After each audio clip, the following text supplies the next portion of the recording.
ಕರ್ನಾಟಕ ರಾಜ್ಯದ ಹವಾಮಾನ ಮುನ್ಸೂಚನೆ. ನಾನು CS ಪಾಟೀಲ್, ವಿಜ್ಞಾನಿ ಹಾಗೂ ನಿರ್ದೇಶಕರು, ಭಾರತೀಯ ಹವಾಮಾನ ಇಲಾಖೆ, ಬೆಂಗಳೂರು. ನಾನು ಮುಂದಿನ 5 ದಿನಗಳವರೆಗೆ ಕರ್ನಾಟಕ ರಾಜ್ಯದ ಹವಾಮಾನ ಮುನ್ಸೂಚನೆಯನ್ನು ಸಂಕ್ಷಿಪ್ತವಾಗಿ ವಿವರಿಸುತ್ತೇನೆ.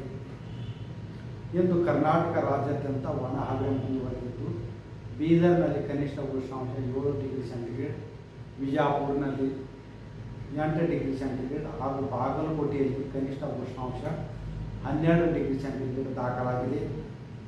ಈಗಿರುವ ಹವಾಮಾನದ ಸಿನಾಪ್ಟಿಕ್ ಸ್ಥಿತಿ ಏನೆಂದರೆ, ಬಂಗಾಳ ಉಪಸಾಗರದ ಆಗ್ನೇಯ ಭಾಗದಲ್ಲಿ ವಾಯುಭಾಗ ಕುಸಿತವಾಗಿದ್ದು, ಅದರ ಜೊತೆಗೆ ಸರ್ಕ್ಯುಲೇಷನ್ ಕೂಡ 3.1 ಕಿಲೋಮೀಟರ್ ಎತ್ತರದವರೆಗೆ ಇದೆ.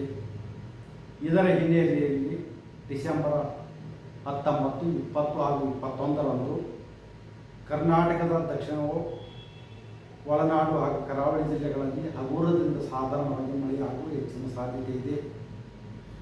ಡಿಸೆಂಬರ್ 19, 20, 21ರಂದು ಕರ್ನಾಟಕ ರಾಜ್ಯಾದ್ಯಂತ